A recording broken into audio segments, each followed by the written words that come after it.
Okay.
Good morning.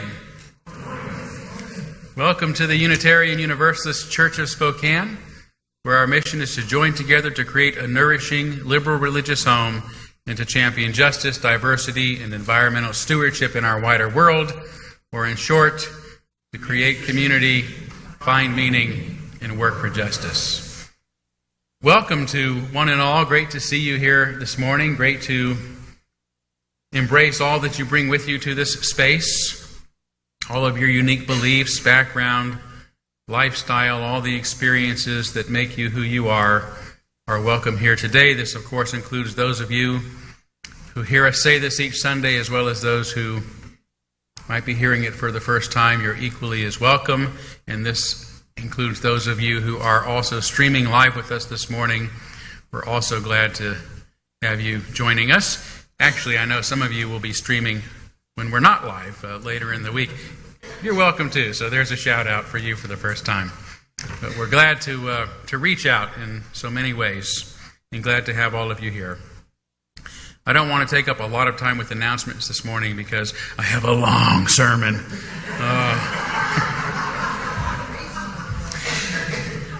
Not long enough, but long. But I do want to wish you a happy Father's Day. Thank you. It's such an important day, you know, as I think about, the idea, the very idea of father in our society. In many ways, it sort of has some real negative connotations, given that, especially for liberals, right, because of the patriarchal nature of our society. And deservedly so. I mean, there's certainly a lot of patriarchy that tries to control everyone from the top down, which is ultimately what my sermon is about today. And I've always sort of thought that our society has intentionally structured itself in a way where this dominating mindset has intentionally been sort of enculturated or filtered down into the family unit, which is why traditionally I think people have said or considered that families should be the sort of molecular structure on which society is based. And in those molecular models, we've traditionally tried to have the head of the household being the father figure, the male, and then just continue that hierarchy right on through. And when I think about being grateful to fathers, I think about all the men I know, all the men I've had in my life who have defied that stereotype and know to treat one another with respect and love and equality.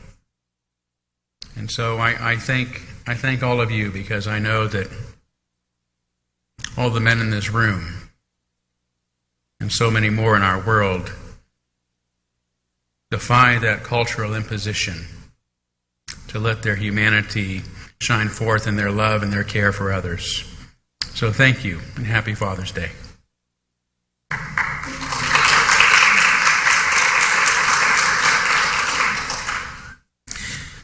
Let's take a few moments to greet one another now, say hi to those that you know and love and look forward to seeing each Sunday, as well as to making some new friends. Please.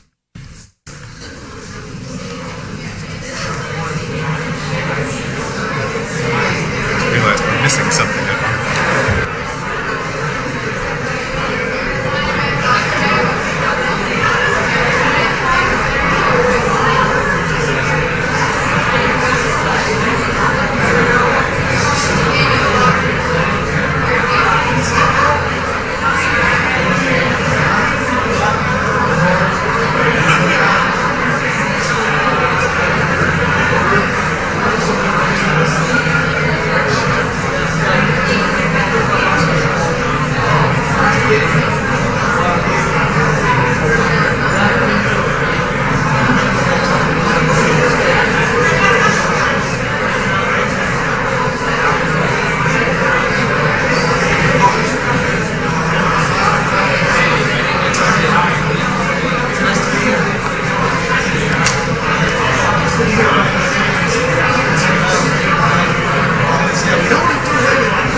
Thank you, and please stay around after our service as always to visit more with one another during our social hour. But for now, we are going to move forward with our service by lighting our chalice, the symbol of our faith, the symbol of our unity and our solidarity, of our openness and our inclusion, of our community and our individual uniqueness. May this small flame be our offering of warmth to those who are cold and alone, and a light to those in darkness. May it be a flame that ignites justice in our world and a beacon of hope to those in need, and may it reflect at least a spark of truth wherever truth has been lost and cast a healthy shadow of doubt wherever it's been found.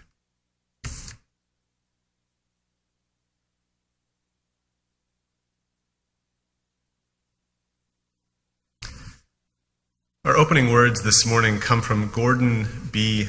McKeeman. Ministry is all that we do together.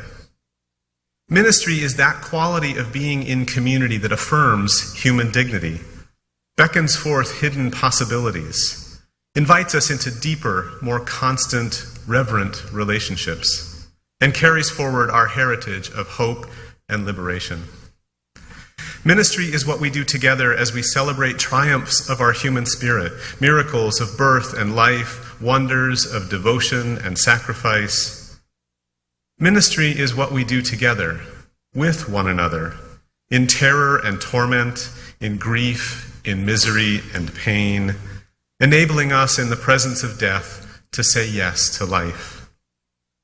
We who minister speak and live the best we know, with full knowledge that it is never quite enough, and yet are reassured by lostness found, fragments reunited, wounds healed, and joy shared. Ministry is what we all do together.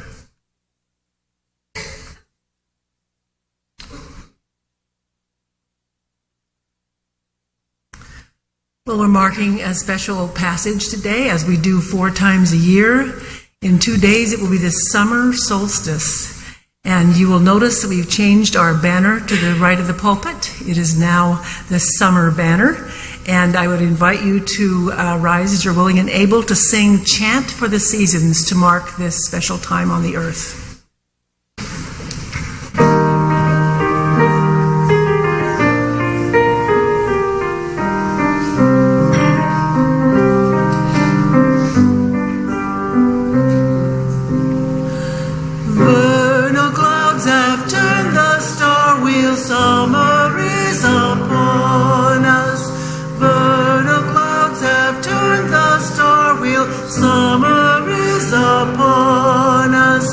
Gliding o'er the hawks, hovering above the hot and yellow hillside.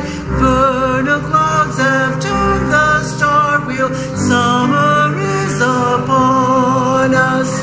Crickets in the night, chirping in our ears, the sound of moonlit music. Vernal clouds have turned the star wheel. Summer is upon us.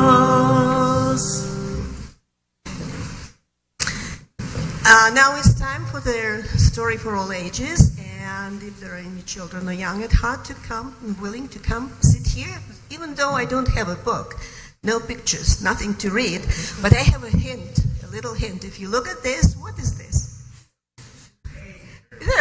Yeah, an egg. Chicken's egg? Which one? It's a fake egg of an ostrich. Of an ostrich. So my story is called Rocky the Little Ostrich. And it was written about 50 years ago by a Russian author. I was born and lived most of my life in Russia. So I heard this story and I loved it so much. I told the story many times to my children, my 2 daughters. And that's why I remember that. I translated it, and now I'm going to tell you this story. Imagine someplace in Africa, very early morning, and a big papa ostrich sitting in the nest. I must tell you that in an ostrich family, it is the father who takes care of the eggs at night. And the female ostriches lay their eggs in one big communal nest and hatch those eggs during the daytime, evidently taking turns. I don't know. But, so the father, after a long night shift, was awfully tired, and he fell asleep.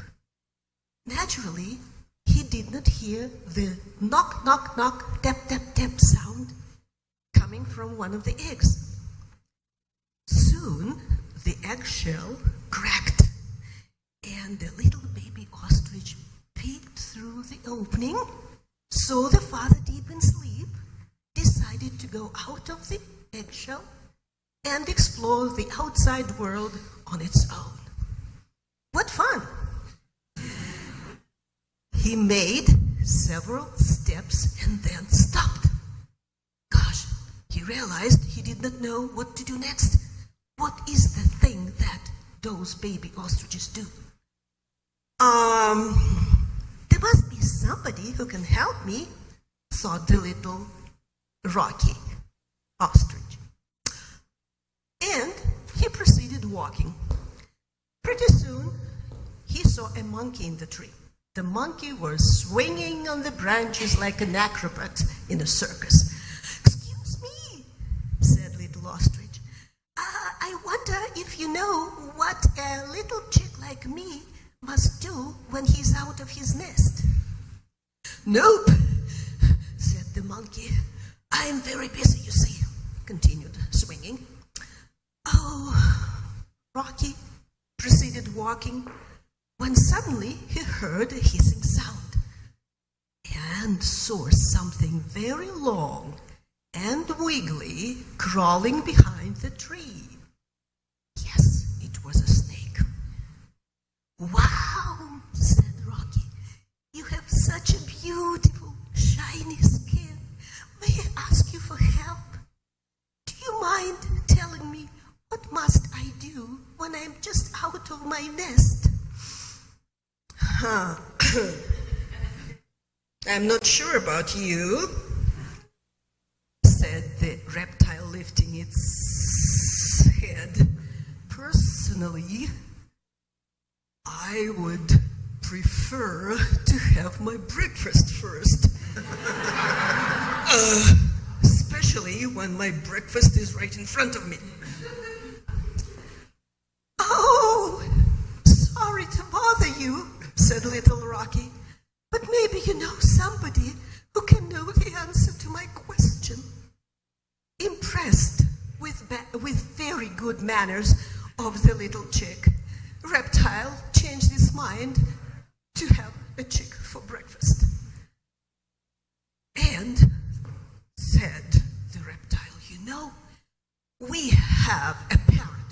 This parrot is the most educated bird in all Africa because he speaks several languages." And, you know, the parrot was right nearby, overhearing the conversation. Said the parrot confidently, "Babies need to be fed first." "But I don't feel like eating at all," said little Rocky. What to do? All of a sudden, they heard, "Help me! Help me!" That was the monkey crying because poor silly animal got into the hunter's nest. The parrot and the snake did not know what to do. I know, said little Rocky. With a strong pull of his beak, Rocky pulled that little piece, tore off the little piece of net, swallowed it, and then he saw a little pebble. He picked up the pebble and swallowed it too. The monkey, meanwhile, managed to free herself from the net and started yelling at Rocky, "You silly bird, what have you done? You're going to die. Hurry up, let's go back to your father." Concerned about the health of the little chick, the parrot, the snake, and the monkey pushed little Ostrich back to the nest, where the father was just waking up. "Oh, you silly son," they said in chorus. "Look what he has done." And they told the whole story to the father. "Aha, no worries," said Father the Ostrich. Ostriches don't have any teeth. That is why we swallow little stuff, like pebbles, to grind the food in the stomach. "You did it right, son," he said, the Father Ostrich. "But the most important thing, that you have made so many good friends here." This is the end of the story, with a message that we can be friends, or at least friendly, with the people who have nothing or very little in common with us.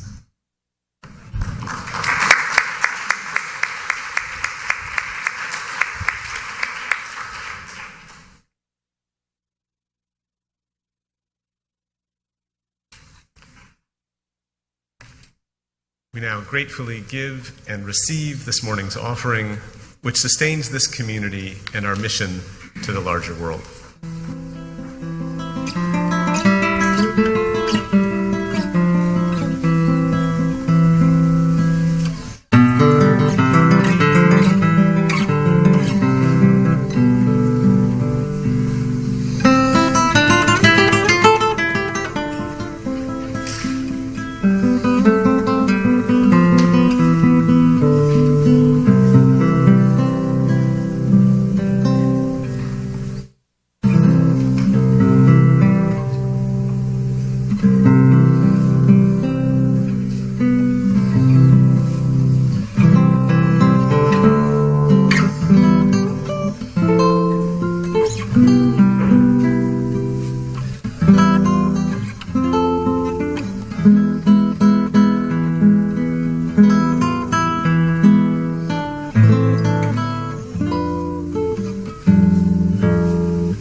Dr. Grove, thank you so much. Wow.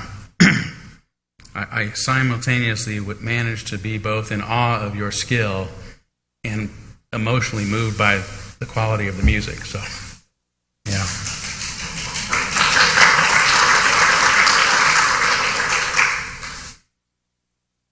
We are now going to kindle our candles of care for those who are most on our hearts and minds this morning. And wanted to let you know that Kevin Reese, who I mentioned during last week's candles, passed away on Thursday. His partner, Ralph Morgan, called and wanted us to kindle a candle in his memory and also, of course, to keep Ralph in our thoughts as well. And a bit of good news. My dear friend, Happy Watkins, minister of the New Hope Baptist Church here in town, called me yesterday and said, "Todd, my dear friend," because we call each other dear friends, and we are, "I wanted to let you know that the Global Credit Union has approved our loan for our new building."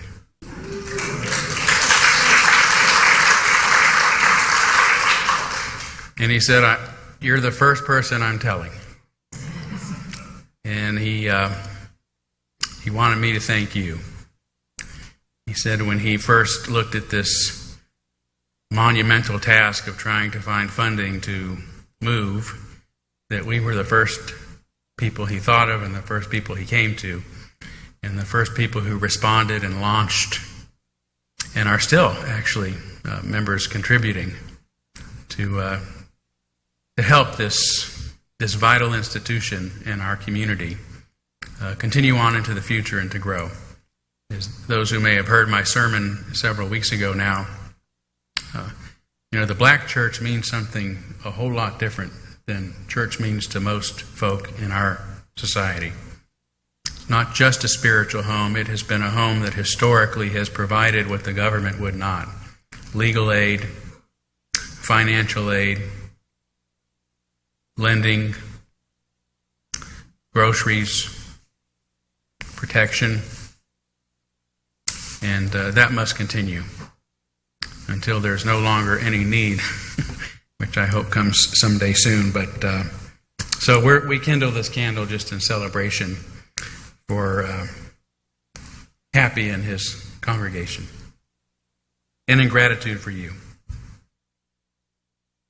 So let's take a moment of silence on behalf of others we might be thinking of today, and as always, you'd be able to name them aloud if you'd like.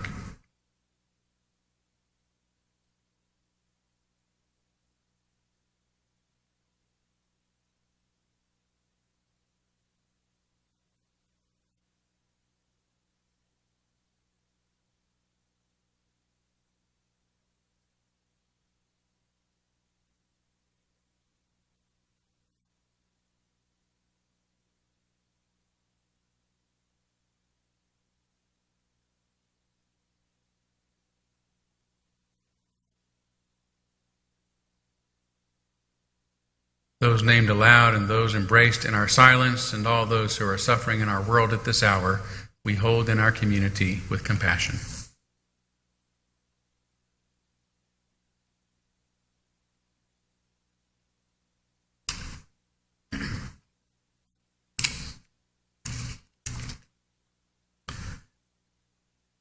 This is the time in our service where we take a few moments for meditation in silence. I invite you to make yourself comfortable as you wish. And the words to take us into our meditation this morning are from Samuel A. Trombone. Teach my heart healing words. Show me the words that help rather than harm. Instruct me in the verbs that bring energy, the nouns pointing to the real, the adjectives describing your subtleties. Reveal to me how words can be offered in a way that connects rather than separates, that develops trust and eschews suspicion, that opens the heart and relaxes the mind.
Today, in order to give myself just a little more time to give this lengthy sermon, we are going to skip our reading and go right into our special music.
Thanks again, Paul.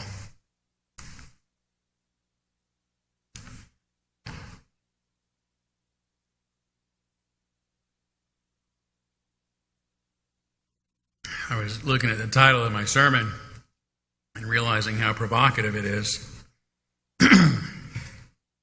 Makes me a provocateur.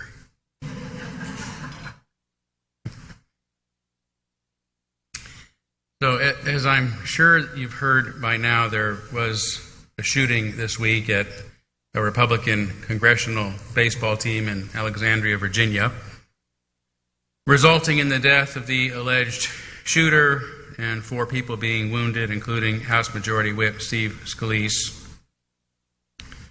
Although this wasn't the first time a gunman has targeted politicians in one of these mass shootings, it was the first time that such an attack targeted a Republican group.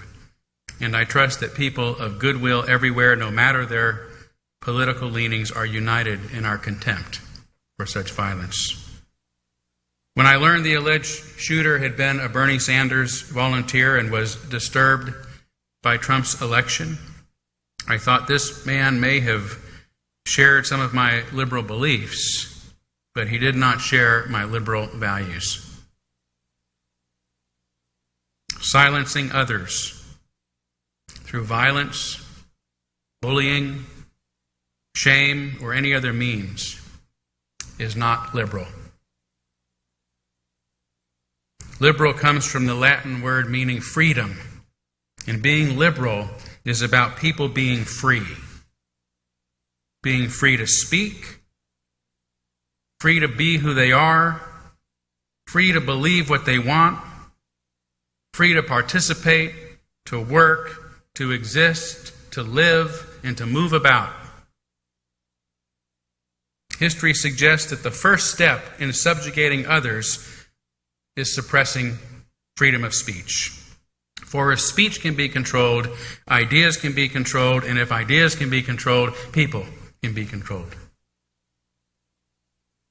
This is the reason linguistic colonialism, or language imperialism, as it's sometimes called, always accompanies the spread of empire. Because, as Spanish grammarian Antonio de Nebrija once wrote in auspiciously 1492, I'll see if I can say this, siempre la lengua fu campera del imperio. Anyone speak Spanish? Oh, good. I got that right. If Jerry Jose was here, I'm sure he'd correct me. But what it means is language is always the companion of empire. Or as British colonialist Edmund Spencer admitted in 1596, it hath ever been the use of the conqueror to despise the language of the conquered, and to force him by all means to learn his own. This is the reason, after 500 years of British colonialism, English is one of the top 3 languages in the world, even though England is little more than half the size of California.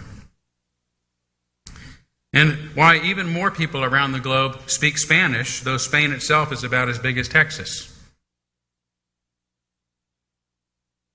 This effort to impose the dominant culture by controlling the language of the oppressed and thus controlling the conversation is why the ancient Roman Empire forced Latin on its subjects, and why we still speak it today, and why Japan imposed its language on those it conquered during the start of the 20th century, and why the Chinese are currently forcing Tibetans to speak Mandarin, and why in our own modern era governments in Canada, Brazil, South Africa, Australia, and right here in the United States forcibly removed indigenous people, or children should I say, from their homes and placed them in institutions where they were punished for speaking their own language. This linguistic genocide, or linguicide, as it's sometimes called, is defined as the systematic replacement of an indigenous language with the language of an outside dominant group, resulting in a permanent language shift and the death of the indigenous language. The ramifications of colonial linguicide have been brought to light here in our own community by the efforts of the Salish School of Spokane, its efforts to preserve and revive the indigenous language here, and in so doing, to preserve and revive its culture. Linguistic colonialism and imperialism, however, haven't been the only ways that dominator cultures have worked to control speech. The Catholic Inquisition was responsible for the persecution and execution of unknown thousands for heresy. Heresy also comes from the Greek language, a word meaning choice. Heretics were those who simply chose to express their own ideas rather than those imposed upon them by the church. The founder of our own faith, Michael Servetus, was burned at the stake, as were his writings for speaking about Unitarianism. McCarthyism in our own nation is an example of how the U.S. government effectively made it illegal to talk about socialism or workers' rights in our country. Those convicted by its House Un-American Activities Committee could be imprisoned, and those suspected of being communist sympathizers were put on a list that made them ineligible to work. In other words, if you said the wrong thing in this country, you weren't allowed to make a living. A form of oppression I personally know all too well. Other ways of controlling speech in our post-colonial era have included deregulating the communications industry by getting rid of the fairness doctrine that once required those with broadcast licenses to give equal time to all sides of an issue, and permitting corporations to begin buying up as many media outlets in the same market as they'd like. This has resulted in the advent of extremely biased mediums, beginning with Rush Limbaugh and Fox News, which has since become the norm, and to just 5 corporations controlling the flow of news and information in our nation. The Supreme Court's relatively recent Citizens United decision, defining multi-billion-dollar corporations as persons and money as free speech, is another example of making the speech of those in control the dominant language in a society, effectively silencing anyone who is poor. The era of mass incarceration, furthermore, has made the U.S., which still promotes itself as a free nation, the most jailed country on earth, with more people in prison than anywhere else, even though we represent only 5% of the global population. This system, which is extremely racist in targeting a gravely disproportionate number of African Americans and other minorities, specifically impacts Democratic voters. Project Red Map, the GOP's very successful plan to redistrict voters based on race and politics, has given Republicans an unfair advantage while muzzling the political expression of those who might vote against them. For the past several years, many states have also been purging thousands of Democratic voters from their rolls. Just this week, I heard a story on Democracy Now! Explaining how, of the 85,000 new voter registration forms submitted in Georgia, 40,000, mostly belonging to minorities, have vanished without explanation. 40,000. Voter registration groups that complain about the missing records, the report claims, have had their offices raided and been shut down by the FBI. It also reported that Georgia has a list of over 660,000 voters that it claims have been double counted simply based upon the fact that someone in another state shares a similar name, not even the same name. Those names belonging mostly to Democratic voters have been purged from the voter registry, yet not one of them has ever been prosecuted or arrested or charged with voter fraud.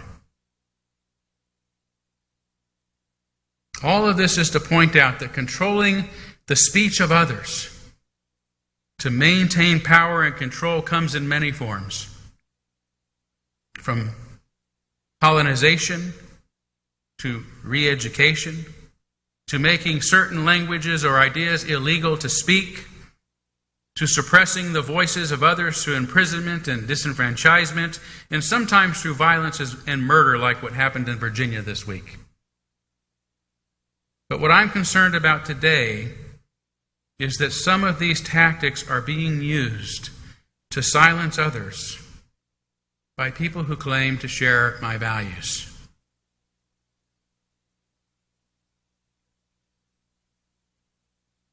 Last month, after a white supremacist murdered 2 men on a train in Portland, its Democratic mayor tried to prevent 2 previously scheduled white supremacist rallies from taking place just a few days later in the name of public safety.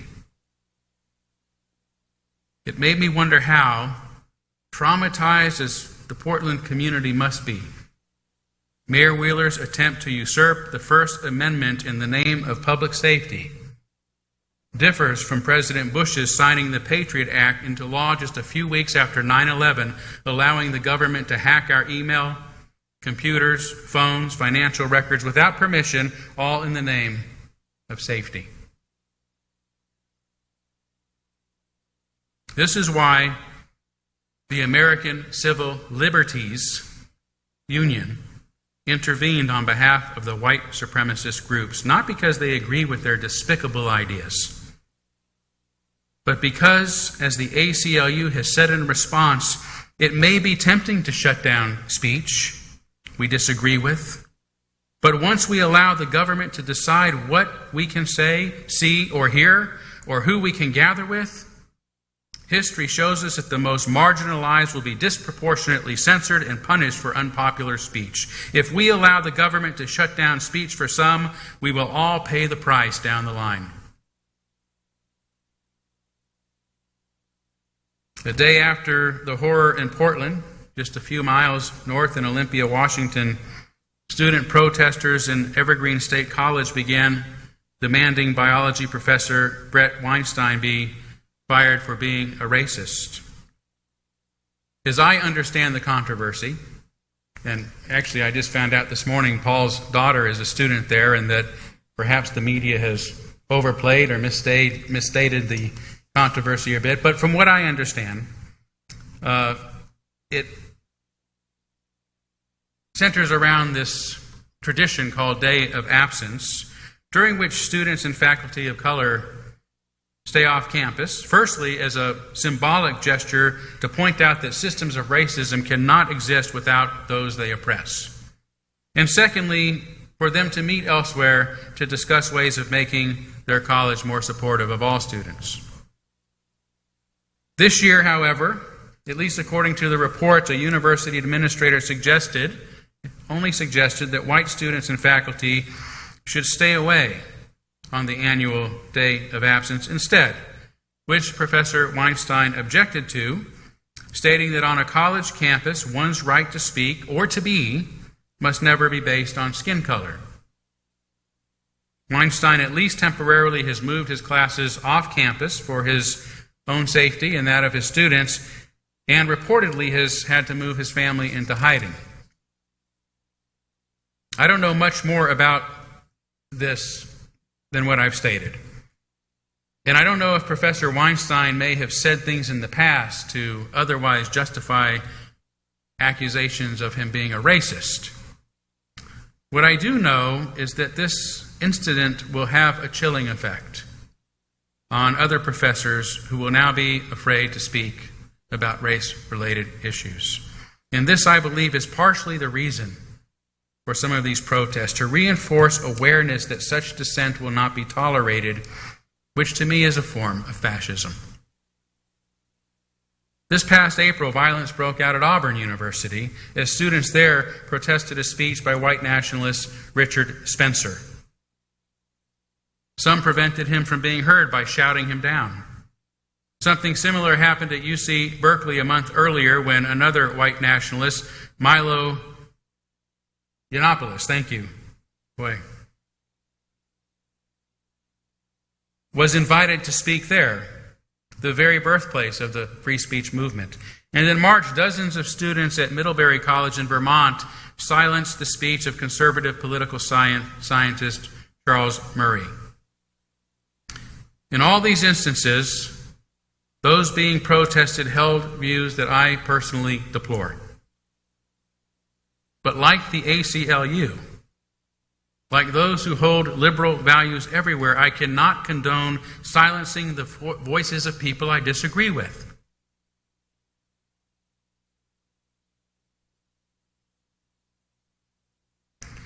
Yet what I find most disturbing again about all of this, as Emory University's distinguished professor of politics, Harvey Clare, puts it, these instances are coming embarrassingly from the left. From those whom I would say may share some of my goals, but when it comes to silencing others, cannot share my liberal values. Perhaps silencing others in the name of political correctness has the most chilling effect of all.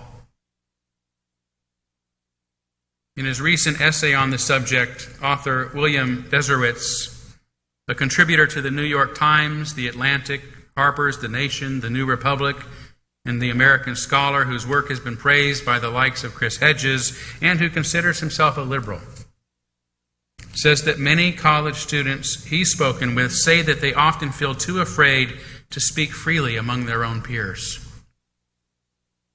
Everybody felt oppressed, as they put it, by the PC police. Everybody, that is, except for those whom everybody else regarded as members of the PC police. Some, for example, were told that they can no longer use the word crazy because it stigmatizes the mentally ill. One student he spoke with was publicly shamed or called out, as the PC culture puts it, for cultural misappropriation for wearing a pair of moccasins to school. So much of political correctness, he says, is not about justice or creating a safe environment, it's about power. And that those who use it to justify shaming others into silence are not dismantling systems of hierarchy and supremacy, they are only inverting them.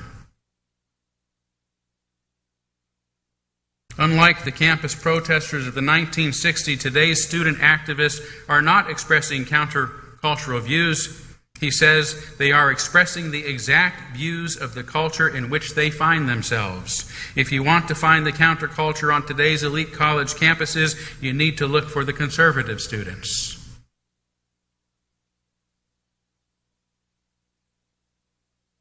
The appropriation of a marginalized group's culture by members of the privileged culture is understandably troubling. The problem I have, however, is that there is no consistency about precisely what this means. For some, it's wearing jewelry or clothing. For others, it's telling stories or practicing rituals or performing music, song, or dance. For some, it means properly attributing and recognizing the cultural source of such inspiration, and for others, all such use is fundamentally wrong. While most violations seem to do with whites appropriating culture from African Americans or Native Americans, I wonder why it isn't problematic for whites to practice Buddhism for the same reasons. Given the Japanese internment camps during World War II, which robbed Japanese Americans of their wealth and property, the ramifications of which their descendants still suffer. The same is true of Taoism, celebrating the Chinese New Year after the terrible mistreatment, enslavement, and discrimination against Chinese immigrants in our nation's history. And what of Christianity? The dominant religion in our culture that's based on the appropriation of Jewish religion and Scripture. The most sacred teachings of a group that has experienced extreme racism in the U.S., as well as being among the most oppressed people in the world. The point I'm making here is that the rules around cultural appropriation are unclear and inconsistent, making them confusing and additionally difficult to prevent given the natural tendency for cultures that collide to assimilate, commingle, and blend.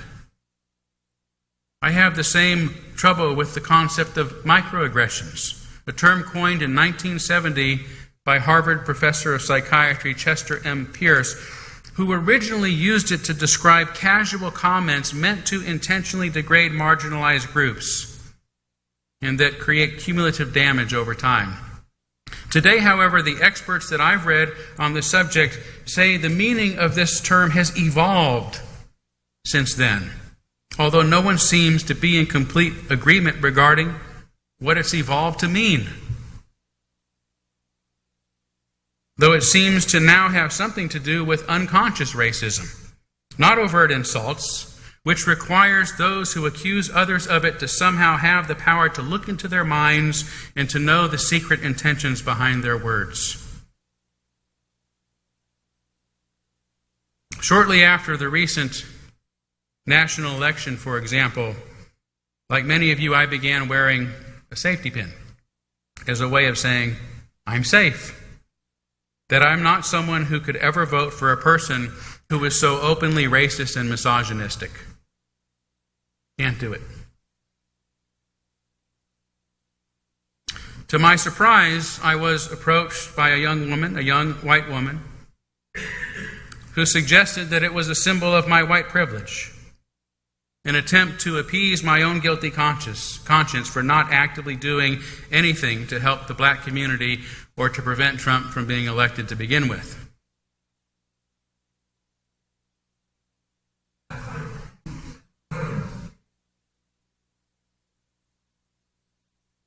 Taken aback, I tried to explain that I have personally worked to reform the institutionally racist criminal justice systems in my communities, both here as an original member of the Smart Justice Executive Committee and in Louisville, where I chaired a committee that tackled disproportionate minority confinement by developing a restorative justice program that has since prevented hundreds from entering the school-to-prison pipeline.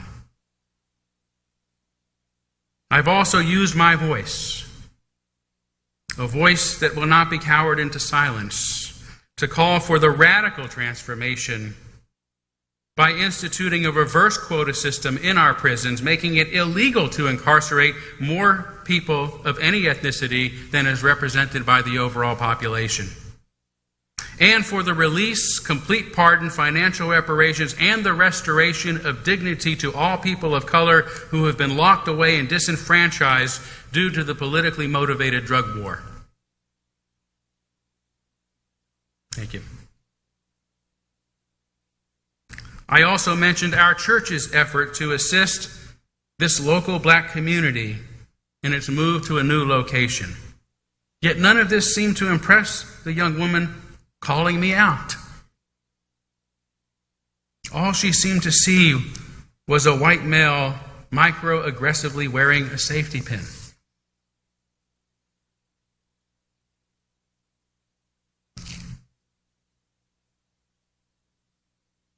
Don't get me wrong, I think these emerging social technologies, PC, appropriation, and microaggressions have an important place in making our world a more just and better place for everyone, and that's the motivation behind them. But I believe the culture of calling people out, which is the which says only creates a space of hostility and says you don't belong. You are different in a way that's not okay. Is chilling. As someone told me this week, this needs to be about calling people in, not calling them out. Which means to me we shouldn't shame people by insinuating they are unconscious racist in front of others. But having instead a one-on-one conversation about what we heard and how it sounds. Nor do I mean that we ought not rally together when bigots come to speak in our communities and at our universities, but that our rallies should be about demonstrating our own values and our beliefs, not merely opposing those of others.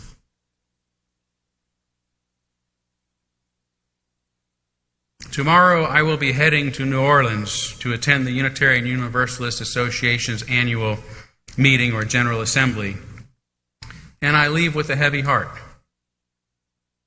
Several months ago, I was invited to serve on its worship arts team to help prepare one of its worship services. I was told I'd been invited because of my skills in the area of worship, and was quite flattered to have the opportunity to help fashion a meaningful service for Unitarian Universalists from around the nation. But I found the process stifling and did not end up with a service I feel good about, but a service that for some will look and sound politically correct.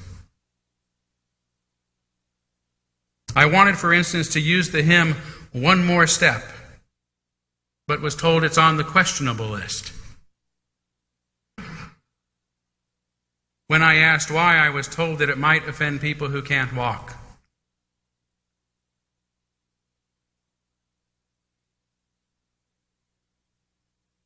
I then suggested, how about we'll build a land? Oh no, that might offend Native Americans.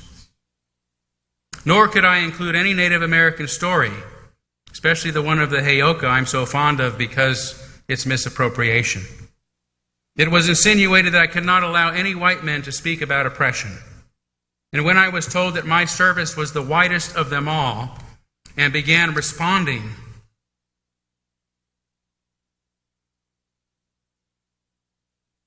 by pointing out the ethnicities of my worship leaders, I found myself becoming sick to my stomach. For I am not accustomed to speaking of human beings in these terms, as numbers and colors. Yet realized by making sure I had 3 African Americans and a Latino that I had let this process cause me to tokenize others based on their race.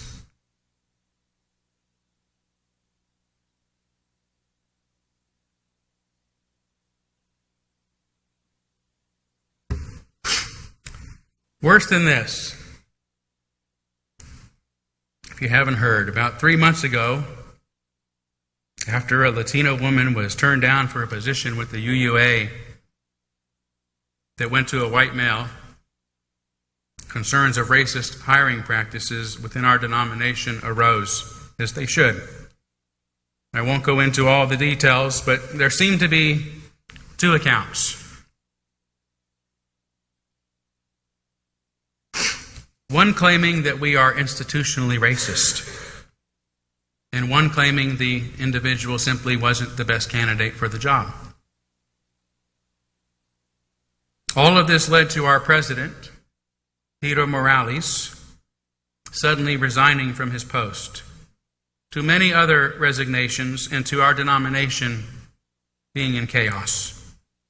In the midst of it all, Blue, Black Lives Unitarian Universalist, began asking our congregations to hold teach-ins about white supremacist structures within our own denomination and our churches.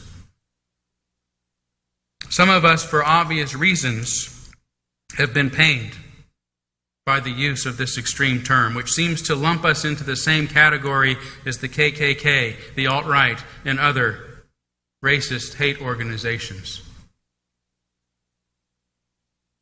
Others aren't bothered by it and think it's a good way to help us look at our own structures of institutional racism. I personally am extremely bothered by its use, and I just don't get it. I certainly do accept that ours is a white supremacist society.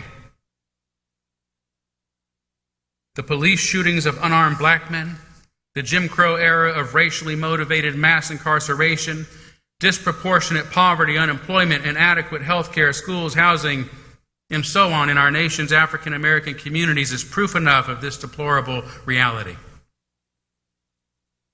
Even so, white supremacy, until this moment, has referred to hate groups that want to intentionally erect systems of racial segregation and inequality, not those working to disable them.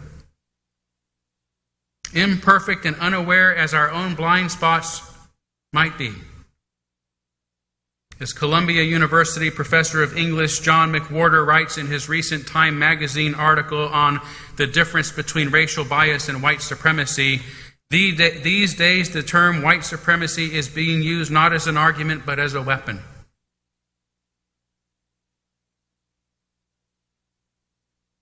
Even so, despite my opinion and reaction to this term being used in regard to my faith in my church, as a liberal, I do not think it should be banned from our discourse.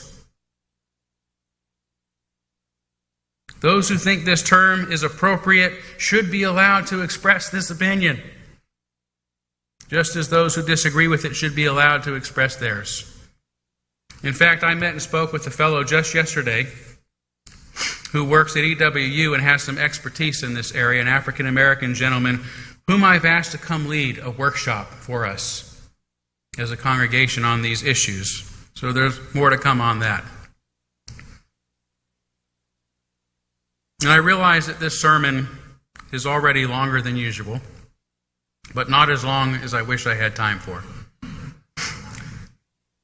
But in closing, I want us to consider something that happened a few months ago at one of our city council meetings, the one about passing an ordinance against a registry based on religion. Remember that one? The room was cram-packed, the biggest I've seen since I've been here. Most of those were certainly against any such registry. But on occasion, someone would speak for it, at which point everyone else took to turning their back to the speaker, to all the speakers they disagreed with. As I witnessed this, I paused to think about what my response ought to be. Despite my instinct to simply turn away with the crowd. But after a few seconds, I realized those I may disagree with have every right to express their opinions, especially in such a setting. To turn my back would indicate that I don't think they have a place in my community, that they shouldn't have a voice that should be heard in my community. And this is precisely the same reason I did not participate in the protest when Condoleezza Rice came to speak at Whitworth a couple years ago, or when Donald Trump came to campaign here in 2016. It's why when asked to help organize a protest of Rick Santorum's visit a few weeks before our historic vote on marriage equality, I said I can't participate in the protest of another person's presence or right to speak. My faith requires me to uphold the worth and dignity of every person, and to protest someone's presence is to protest their right to be, their right to live on this planet. If instead we create a response that is a demonstration of our own values, I will be happy to participate. And that was the beginning of our People of Faith Support Freedom to Marry campaign that helped win over the hearts of voters in our area and make marriage equality a reality in our state.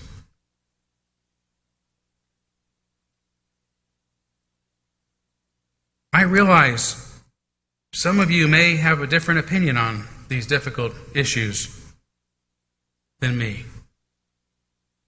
So what?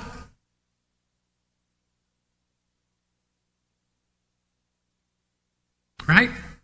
So what? I'm glad of it. And I will fight for your right to have them and to express them. What I'm asking today is whether we agree or not, that we all agree to protect the free speech of everyone. Thank you.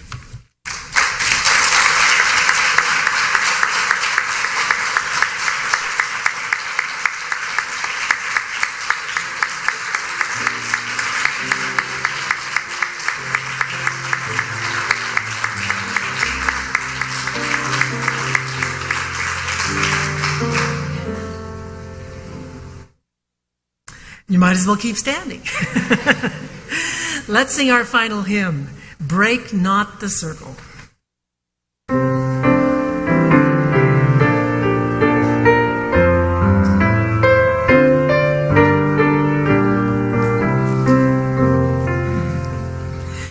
Break not the circle of enabling love, where people grow forgiven and forgiving. Break not the circle, make it wider still, till it includes embraces of the living. Come wonder at this love that comes to life, where words of freedom are with humor spoken, and people keep no score of wrong and guilt, but will that human bonds remain unbroken? Join then the movement of the love that frees, till people of whatever race or nation will truly be themselves, stand on their feet, see eye to eye with laughter and elation.